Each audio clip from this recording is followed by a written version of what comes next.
Hey, what is up guys? It is a brand new day today out here in New York City. Guys, I am finally back in New York. After a very long trip in Ethiopia. I was out there for such a long time, but I was super privileged to be able to start my Ramadan in Ethiopia.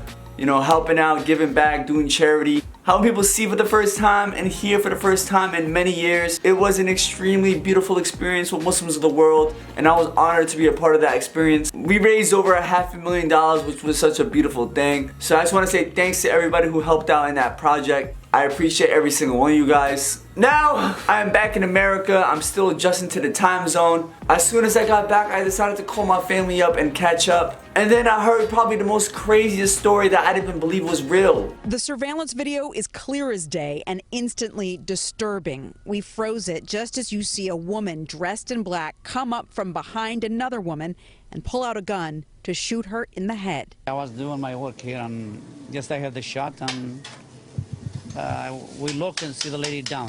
It happened outside the Natural Plus bodega on 4th Avenue in broad daylight.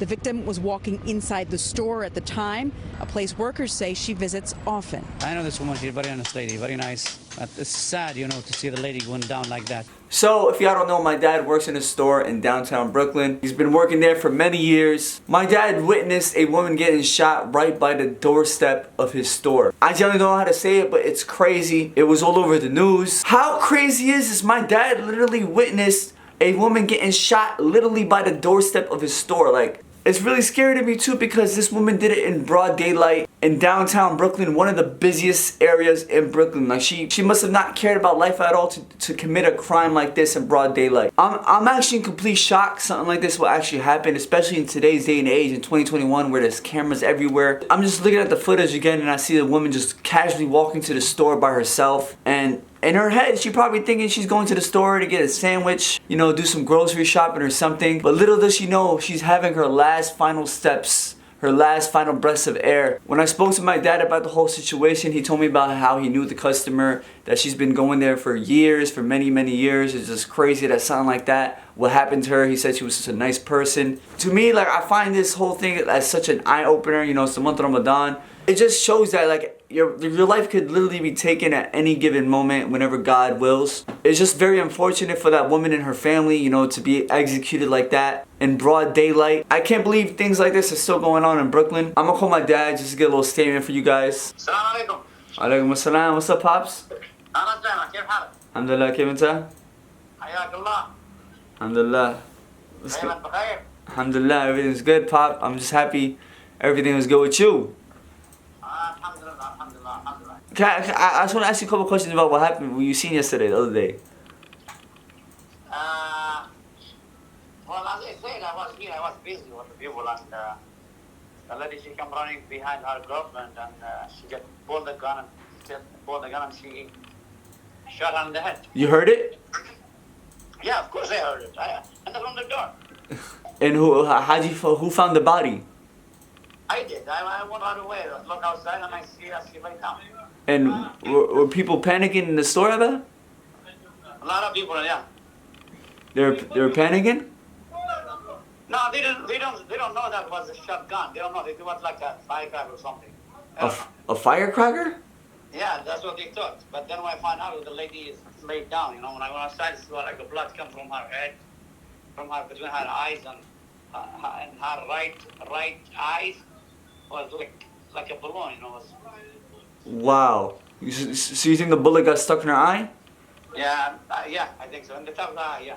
Wow. Yeah. And this was in broad daylight? But before 1 o'clock, like 10 minutes before 1 o'clock, I think, around there. That's crazy, Yeah. Alhamdulillah, like, I'm scared. Like, I'm scared for you, because, like, you know, like, it's right. That's right next to you. Yeah, in the front of me, right in the front of me. That's crazy. Wow, like, I don't know. I seen the whole video on the news, on the news, and I'm talking about it right now a little bit. Just Yeah. It's crazy. Alhamdulillah, you know. Yeah, thank God. Like, I can't believe it. At all the places, like, it's right in front of your store. Alhamdulillah, everything's good. Yeah, I'm talking about it right now a little bit. I was talking about it. I'm just happy it didn't get worse. Like the bullet didn't come to the store or anything. That's what I'm happy about. Thank you. Yeah, alhamdulillah, everything's okay, you know. So I just spoke to my dad and I'm just really happy that he's okay. This whole scenario could have got blown out of proportion. Like, what if the bullets went into my dad's store, you know, like she was literally opening the door as she got shot behind her head. And we all don't know when our last moments could be, you know, you never know. Like, you can't picture how we're gonna go out in this world, but we just gotta be prepared for it. But if you guys made it this far into the video, I just wanted to say thank you guys so much. I wanted to share this little story of my dad witnessing this woman getting shot by the doorstep of his store. Just found it pretty crazy. And kind of want to show y'all that, you know, you can't just take life for granted. It's a pretty crazy scenario, but I'm just happy my dad's okay at this point. Anyways, y'all, I'm finally back in America. I still have a few more vlogs from Ethiopia that I'm going to be posting this week, so stay tuned. Just want to say thank you guys so much for your love and support. I appreciate every single one of you guys. I'm going to wrap this video up here. See you tomorrow with another dancing vlog, and Slimmerification is out, y'all.